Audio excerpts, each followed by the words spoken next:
Pant, c'est lui, un exilé de la ruche primordiale qui a dû fuir lorsqu'elle s'est fait attaquer. En plus de ça, il a été capturé et réduit en esclavage par la nation sacrée lors de sa fuite. T'as fait beaucoup là, non? Mais pas le temps de s'attarder sur nos problèmes. On a des chaînes aux pieds et une ruche à reconstruire. Après 8 heures à essayer de crocheter ces foutues chiennes, j'y arrive enfin. Mais un garde courant à Mac 3 vient me rappeler que c'est impoli de se débarrasser des cadeaux qu'on m'a fait. J'adopte alors la position de la soumission et lui montre mes fesses en espérant qu'il ait pitié de moi et me laisse partir. Ça a l'air de marcher. Il me soigne et m'escorte gentiment en dehors de la ville. Une fois arrivé dehors, le sol a l'air si doux que je décide d'y faire un petit somme pour récupérer.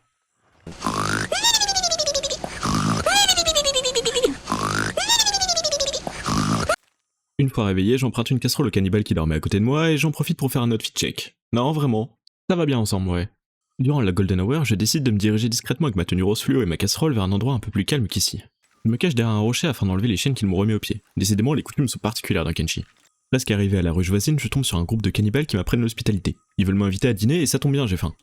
L'un d'entre eux, voyant que ma jambe était blessée, décide même de me porter. S'ensuit une belle randonnée à travers les montagnes direction leur gîte. Mon guide me fait découvrir la faune locale et en particulier les léviathans épileptiques qui peuplent les environs. C'est assez impressionnant à voir. Malheureusement, le brouillard a dû le déstabiliser et on a un peu dévié. Okay, Garmin. Video speichern.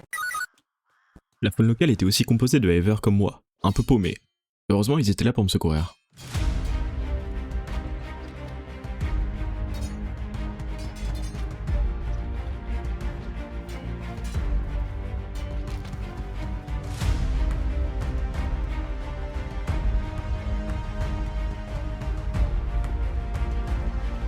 La vérité, c'est que j'ai fini sur un poteau à côté du garde champêtre. Notre rôle, c'était de jouer les figurants pour le tournage d'un mukbang.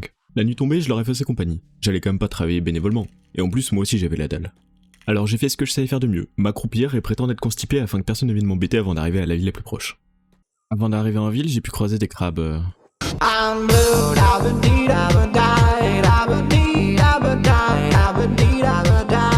Le barman était très intéressé par ma collection de têtes de cannibales, alors je me suis empressé de les lui vendre, j'ai acheté de quoi me soigner et un peu de nourriture.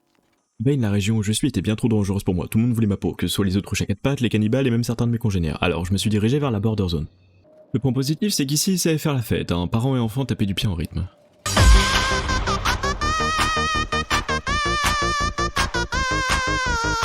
Pour ceux que ça intéresse, voilà mes stats.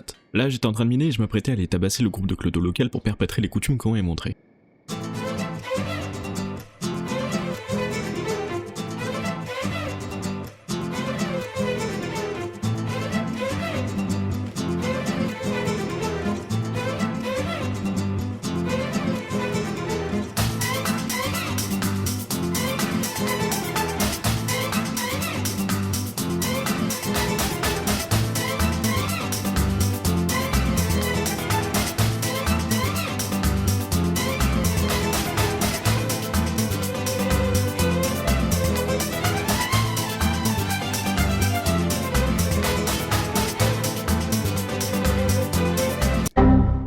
Bon, je dois des excuses. J'ai hypé tout le monde et c'était pitoyable. Pour me faire pardonner, je décide d'embrasser la voie du clodo et je m'habille comme eux. Un sommeil réparateur plus tard, je décide de me diriger vers le lieu central des hors-la-loi. Mais avant ça, il fallait que j'aille échanger mes phéromones avec le dinosaure qui traînait dans le coin pour m'assurer la paix avec cette espèce à l'avenir. Ça a marché, il m'a pas mangé. Je vais pas vous mentir, il s'est rien passé du voyage. Le garde du hub assure son quota de racisme quotidien en me fouillant, puis il me laisse passer. Je me dirige vers le bar le plus proche dans l'espoir de ressembler à mon idole, mon père alcoolique, mais à la place, je tombe sur Olik, un hiver soldat sans ruche comme moi. C'est décidé, ce serait mon nouveau compagnon. Par mesure de précaution au cas où il n'arriverait pas à me protéger, je lui dessine une cible sur le front. Ça fera diversion et ça attirera les ennemis si on se fait attaquer. Une recrutée, Olik me parle de son attrait pour le nudisme et j'en profite pour lui parler de mon attrait pour l'hétérosexualité. Ni une ni deux, on se met en route direction une mine à l'extérieur de la ville. Mais on a repéré non loin deux clans qui se mettaient sur la gueule. Les penchants belliqueux de Olik ayant refait surface, on décide d'y aller. Ce serait bien que je lui trouve des vêtements aussi, il commence à effrayer les habitants du hub. On avait une technique très simple pour le combat. Olik servait de bouclier humain et moi je tirais dessus.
Olik faisait bien son travail, il se prenait tous les coups et je pouvais kite tranquillement avec Kant, mais le problème c'est qu'on était vraiment nuls, alors on a tous les deux fini au sol inconscients.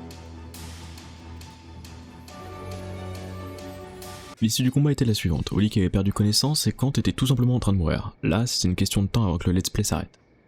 Heureusement pour nous, un dehors de la loi de la nation sacrée a soigné Olik. Ça lui a donné juste assez de force pour tituber jusqu'à Kant et le soigner à son tour. Au lever du soleil, Olik prit à cœur son rôle de mule et porta Kant mourant jusqu'à un lit pour récupérer. J'ai oublié de préciser, mais on n'avait plus du tout de bandage, la situation était bien plus critique qu'elle n'en avait l'air.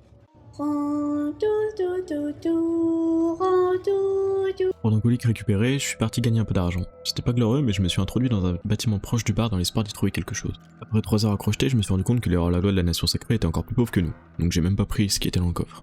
En redescendant, un baril a attiré mon attention. Je me suis accroupi et... oh merde, je suis repéré. Alors j'ai...